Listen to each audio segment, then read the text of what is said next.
Maybe we're giving a value that they don't even see the value in. Their value assumption isn't being there. Their value that they require isn't being shown. And so how do we know we're actually delivering what it is that they want? Ever wonder what happens inside a high-level coaching room? Today, Dianna invites you to a special live coaching episode of Becoming More. Recorded raw and unscripted right after Thanksgiving, this session tackles the exact objections agents are facing in today's market.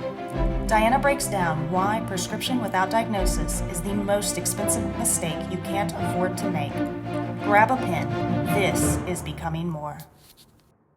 I trust all of you had a great Thanksgiving time. You know, as I thought about real estate and really getting us going, the majority of real estate agents, I believe, are losing 20, 30 transactions a year because they don't have the versatility.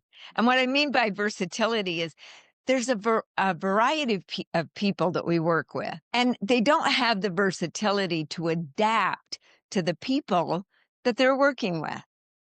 You know, the scripts, you can learn the scripts, you can memorize the scripts, you can internalize the scripts, which is what we need to do.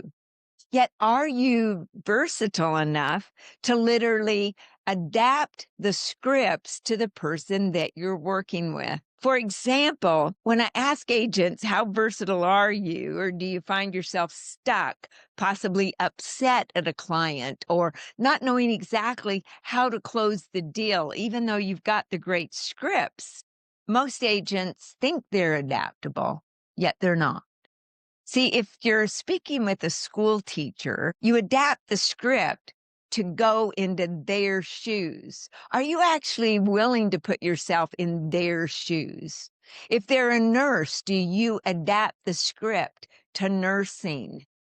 And if you have two people there, you adapt it to both. You adapt one to one and one to another, and you use metaphors. And that versatility is the difference between good production and outstanding production.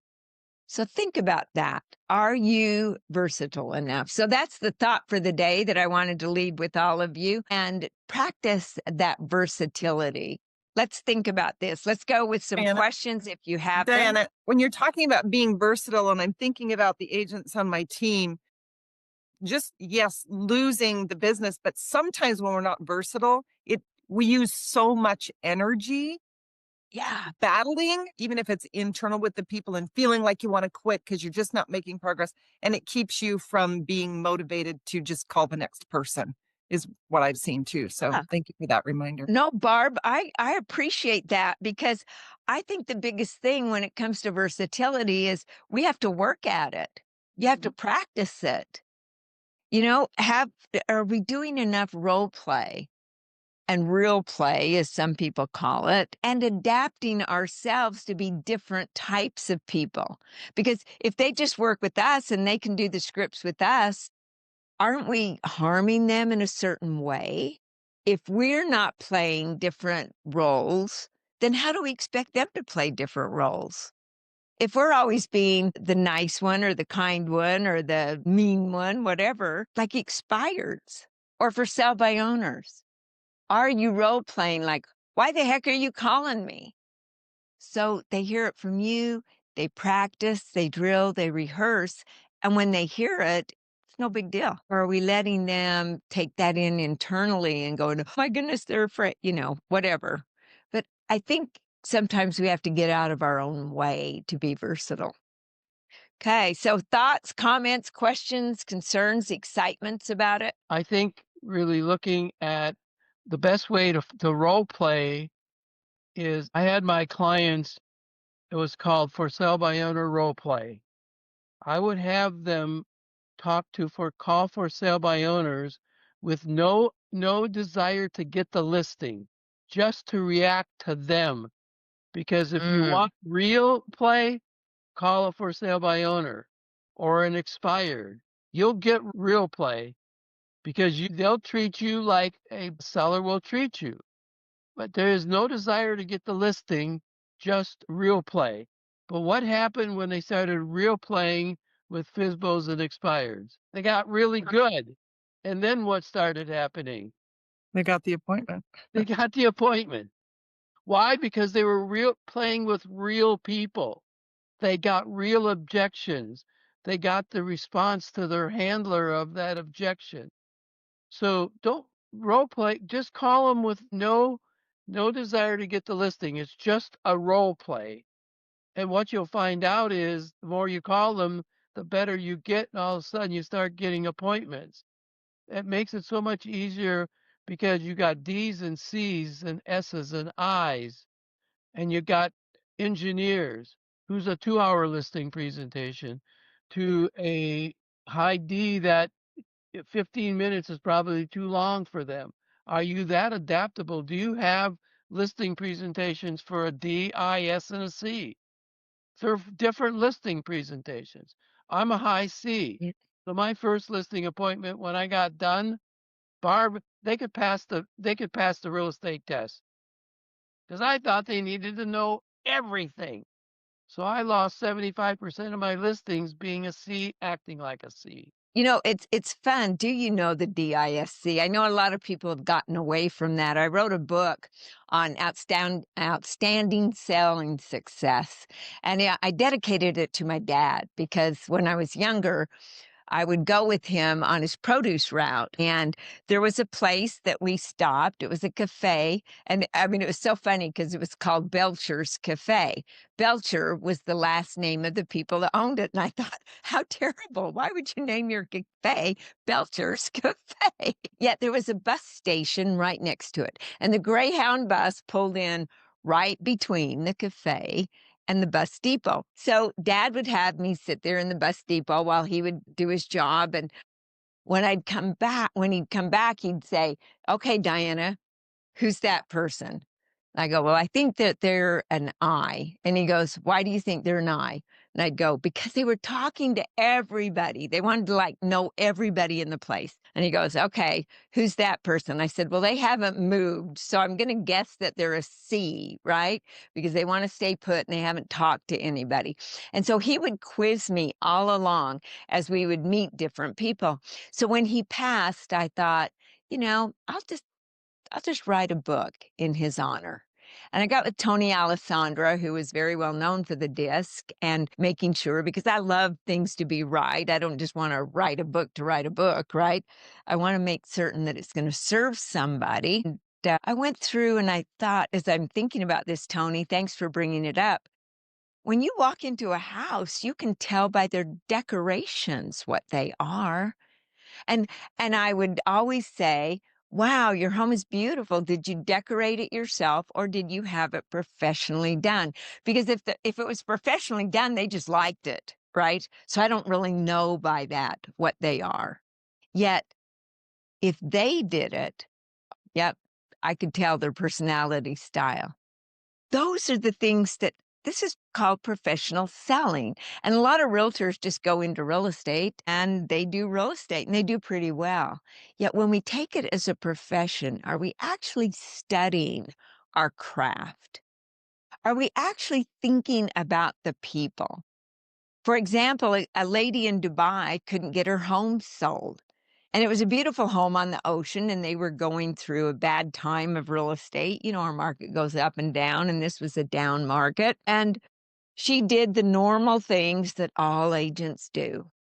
Beautiful home on the ocean, scenic views, watch the sunset, 5 bedrooms, 6 bathrooms, blah, blah, blah, blah, blah, blah, blah. And I'm going, no, no, no, no, no. Who's going to buy this house? Will it be a second home? She said, probably. So if it's a second home, then we got to appeal to people that would like to buy this particular home. So do your research. What she did in the ad was 96% of CEOs are experiencing high stress, high anxiety, and burnout. What they have found, or what doctors have found, is that by looking at water and enjoying sunset, it takes the stress and anxiety down, allowing you to live longer. This home will help your health. She didn't sell the house, she sold a lifestyle. Are we thinking about the people? Are we versatile enough to think about the people? We're so busy doing what everyone else is doing and what's the latest craze and what's this agent doing and what's this agent doing? And I'm going, well, a lot of agents are in different markets. What are they doing? And are you doing it exactly the same way, with the same words, with the same energy, with the same mindset? Because all of that comes into play. See, we've got to add value to our people. And everybody's heard about a value proposition, right? Right? You've heard that you have to have a value proposition. So and I'm waiting for questions. You guys can take over at any time. So I want you to do this. We're going to stack going up. So I'm starting at the bottom. So leave at least 5 spaces to write on. Okay, so starting at the bottom with 4 additional spaces up. You have a value proposition that is at the bottom. Then you have a value assumption. Based on what you're telling the people, they assume what your value is. Then you have a value required. This is the value that is required by the people to actually list with you. And then they have a value expected, because their expectations are important. Yet a lot of agents are so busy giving a listing presentation, they don't even know the expectations of the people. And it's better to find those out before you even get into their home. And then the 5th one and the final one is that the value is achieved. And do you follow up to make certain that the value is achieved? Do you actually ask for feedback? Because feedback is like coaching.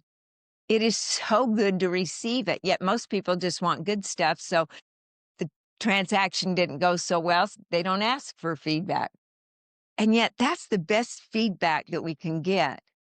And I guess with a lot of things that I'm seeing out there and hearing about is a lot of agents, they're just pushing forward their own way. They have a value proposition. Here's the value I offer. If you like it, that's great. And if you don't, that's great. And the versatility isn't there. And it reminds me, well, let's take penicillin, for instance, okay? How valuable is penicillin for someone who doesn't have an infection? It's Not. useless. It's useless. Yes, it's damaging. useless. I hear Kathy Oakes on here. I don't see you, Kathy, but how fun. I'm excited to have you all here. Yeah, it's useless. So if we're not versatile, maybe we're giving out penicillin, for heaven's sakes. And with our talk, with the way we're talking, with the words that we're using, maybe we're giving a value that they don't even see the value in. Their value assumption isn't being there. Their value that they require isn't being shown. And so how do we know we're actually delivering what it is that they want? Because you got to have value clarity. If I was to give value clarity, I'd put a circle and I'd put value clarity in there. And I tend to think in models. And out on the left side, it would be you have success of value. Man, you hit the mark. So you're successful with their value. Maybe at the bottom part, I would have absence of value. Didn't hit the mark. That's when you didn't get the listing. There was an absence of value. And then off to the right, it would be use of value. Because see, you may offer a value that the people don't even want. They don't need, they don't care about it. It's not important to them. So do we have value clarity? Do we know what they value? Diana, I have a question on, Yeah. so when you're in a listing appointment, because I can see if we go in with our own value proposition and then they make an assumption, right? But it wasn't what they needed. How do you ask the questions in the beginning to determine what they are expecting? How do you say that? That is such a great question. I like to do it before I go on the listing presentation. It's actually calling the people, and you generally only get one of them, right? And so you ask the questions, things like, where are you moving to? The things that you always ask, Barb. Sure. Where are you moving to? How soon do you have to be there? What happens if your home doesn't sell? Why are you moving?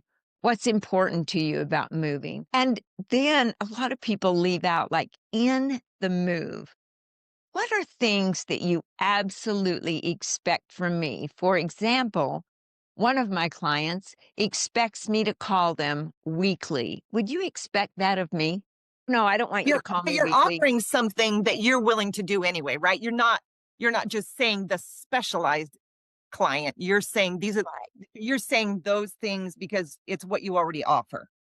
That's correct. Because see, Okay. I called Okay. all my clients every Yeah. week. Yeah.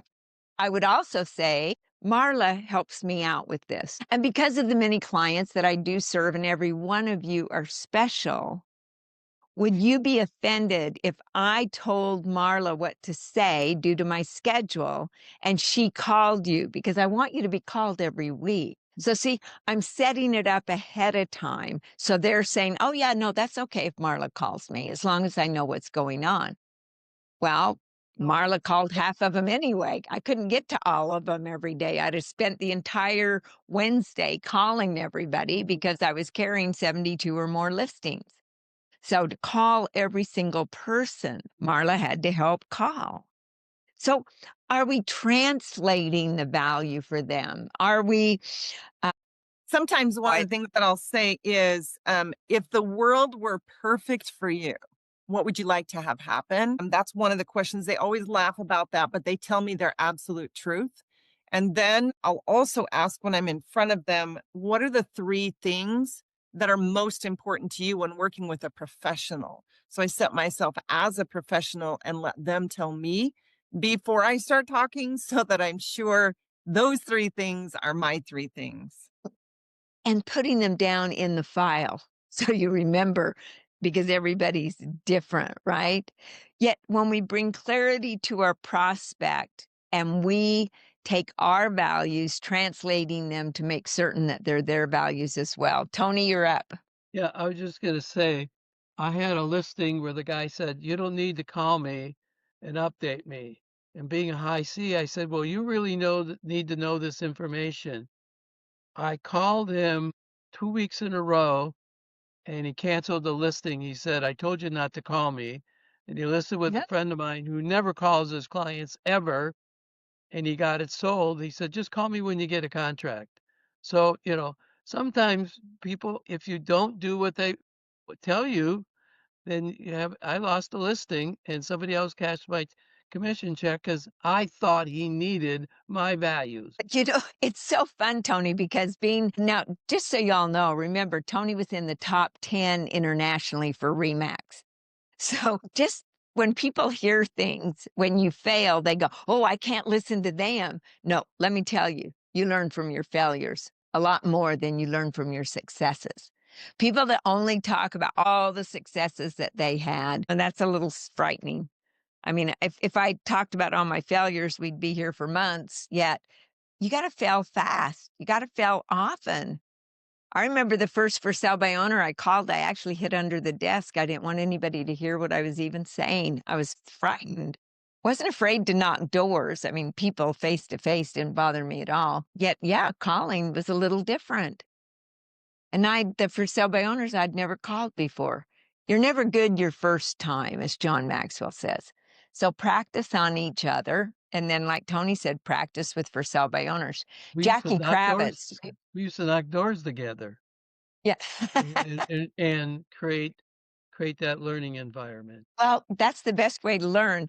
Andrea. Diana, I remember Gene Rivers came to the Alpharetta Cumming area, and in his presentations, he specifically asked, like Barb had said, what 3 things are most important to you in working with a professional? Only focus on those 3 things. Don't waste your time giving your entire presentation, and get down to business, get the listing signed, and get out the door. Yep. That's what it's all about. They don't here first of all, what is your presentation? It should be questions to them. It should be about them.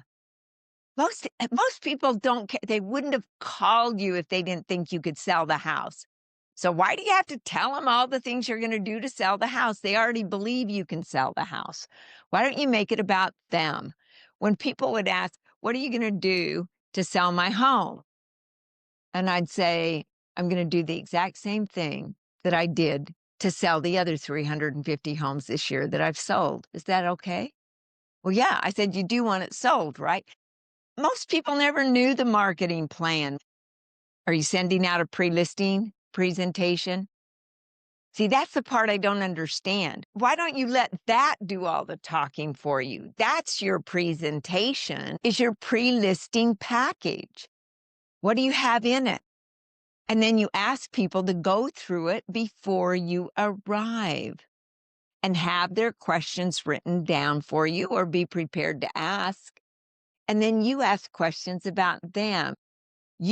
By the way, you do the pre-listing questions and then you ask them again in front of both of them just to make certain nothing has changed. You said you're moving to Denver, you need to be there in 3 months, and you recap all the things that they said with the other spouse being able to rebuttal it. Then you ask questions about them, about what they expect, about all these things. You don't have to have a long listing presentation.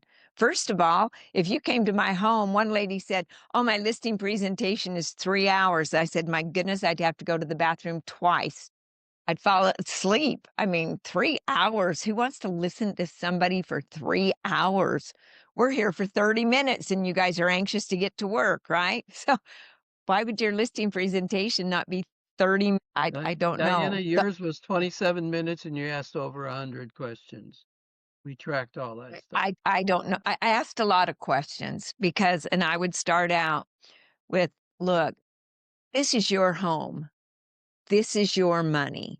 And like a doctor, when you go to a doctor, does the doctor just start telling you about all the things that he does? They'd go, no. I said, the doctor asks questions, doesn't he? Why does he ask questions? Because he wants to get to know you to help you with your health. I'm the same way. I'm a professional and I'm going to be asking you questions. Will that be okay? Because I'm like the doctor.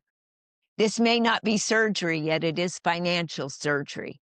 Because by you choosing the right agent, by deciding to choose me, you'll get the most money. And that's the most important thing to you, right? I mean, I would say things like that. Because if I went to a doctor and they started saying, hey, let me tell you all the things I'm going to do for you. I'm going to do this. I'm going to cut open your knee and well, wait, my knee isn't even hurting. Back to Tony calling the gentleman who didn't want to be called. So are you thinking that everybody is so excited? Because if you were selling your house, what would you want? Would you want somebody to come into your house for 3 hours? Let's buy insurance, okay? Because everybody needs it. Would you want somebody for 3 hours telling you about the insurance? Really?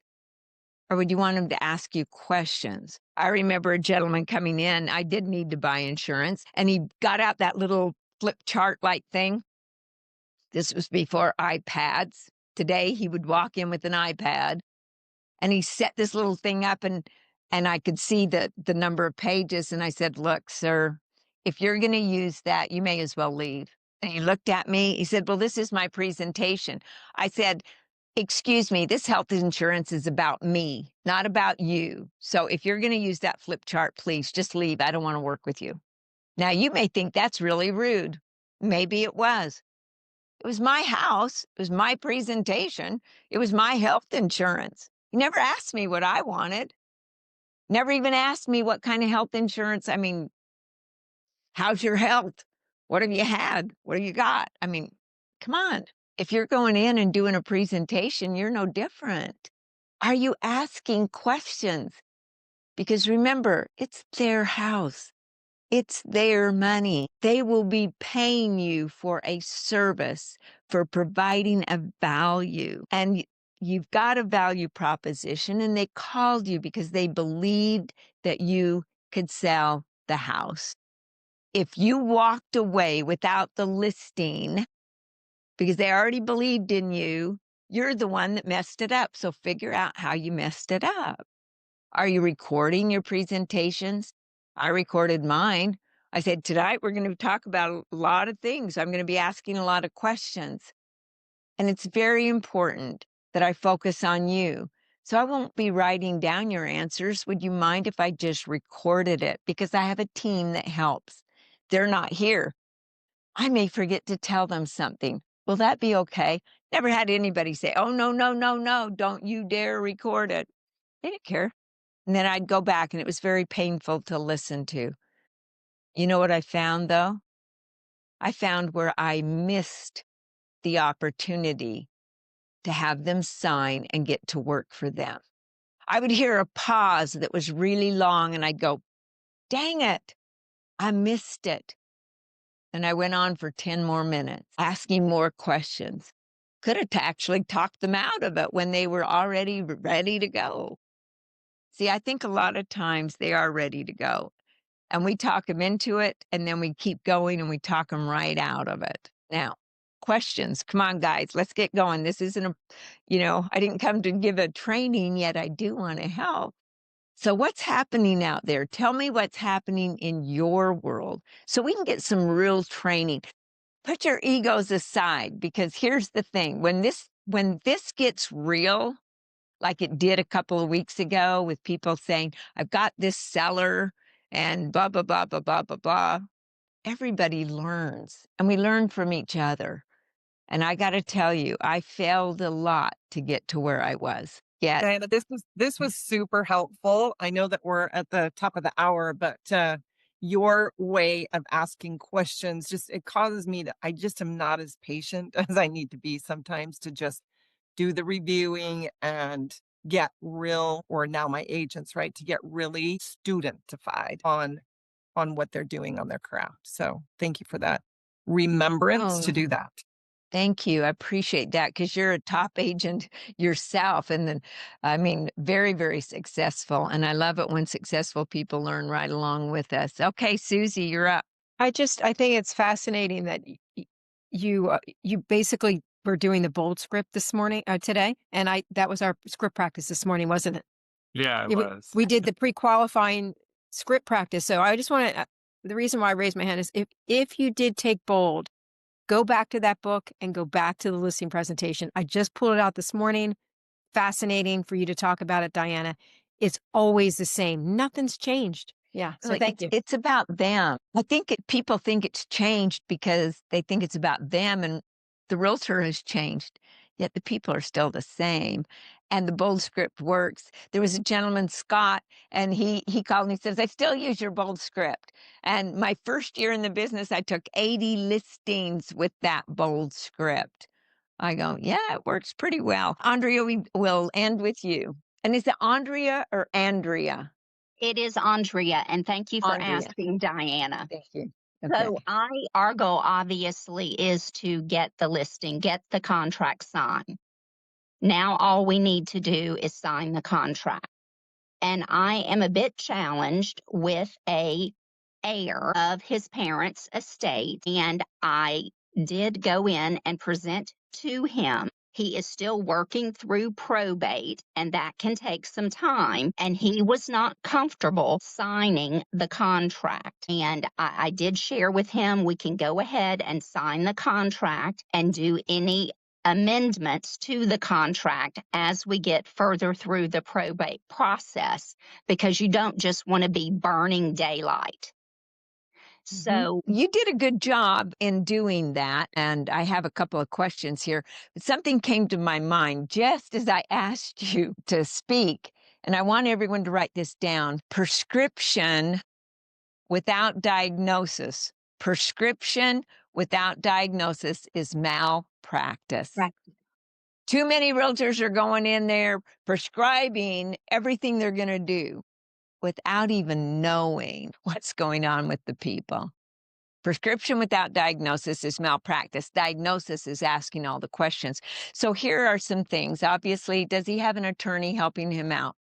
yes, Yeah, I knew that, right? But I still ask the question. Here's what I want you to get. You ask questions you already know the answer to. You just want them to know you know the answer. and that you care enough to ask. You don't say, so you're working with an attorney, so that makes you look special, right? And great. You say, I trust you're working with an attorney. Is that right? And they go, yes. You go, so one of the things that concerns me, especially in this market, and you always act like you're thinking, right? Because that's already in here. You just don't go. Blah, blah, blah, blah. And one of the things that concerns me in this market is when a buyer comes along and they're ready to buy, they're ready to buy. And by having the contract in place, and I know we're not ready to sell right now, I get that. Yet by having the contract in place, I can start telling people about the home and that it's coming on the market. And the minute that we're ready to go, we don't waste any time. I'll have brochures made up. I'll have everything, because that one buyer on that one day we could miss. And I've seen it happen over and over and over again, where people hold off because they don't want to sign anything. And there's a reason for that. May I ask what the reason is? And he's going to give you some top shelf answer. Put the cookies on the bottom shelf, right? Let everybody have some. He's up here. You got to dig deeper and deeper. So what specifically does that mean? Why is that important to you? What does that mean? Why is that important to you? You know, I'd go 3 deep and nobody would ever pick up that I'd asked the same questions 3 times. And realtors go, oh, no, they'll figure it out. They'll figure it out. No, I've done it in front of all the realtors. And everybody out in the audience says she asked you the same question 3 times. That person I was asking never noticed it. Why? Because it's about them. People love to talk about them. They love to talk about themselves. They love to be the person that's special. And if you're doing the presentation, making yourself special, how can you ever make them feel special? See, my dad told me everybody wears a sign around their neck. Then he told me to go figure out the sign so I could be successful. I was in 9th grade. I didn't care what the sign said. Yet every night at dinner, yes, we ate dinner together as a family, sometimes in the back of the grocery store. Yet he'd say, Dianna, what does the sign say? I don't know, Dad. Just tell me. He goes, I'm not telling you. I was at a counter. It was a drugstore when they used to sell hamburgers and malts and shakes and that right in the drugstore. I was sitting at the counter and this lady came up and we were talking. And my friend came to go to the movie. And as I said, oh, I got to go. We're going to the movie. And she goes, well, thanks for talking with me and making me feel special. I went, oh my goodness. Oh my goodness, that's what that sign says. So after the movie, and I went home and I said, Dad, I think I figured out what the sign says. He goes, what does it say? And I says, it says, make me feel special. And he said, yeah. Some people have a sign this big, Dianna. Some people have a billboard that's blinking. You got to figure it out. And when you make people feel special, then you'll have their attention. And that's when I knew I had to ask questions, because talking about me is not going to make them feel special. Asking questions is going to make them feel special. Andrea, one last thing, unless you still have your hand up. I don't know if that helps you or not. I trust that it will.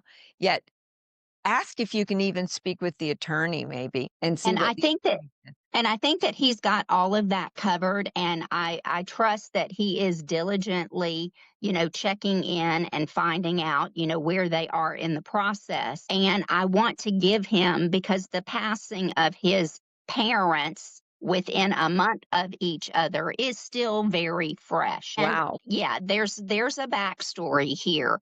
But my biggest concern is that between now and the time that we officially list, something is going to change and he is going to potentially go a different direction.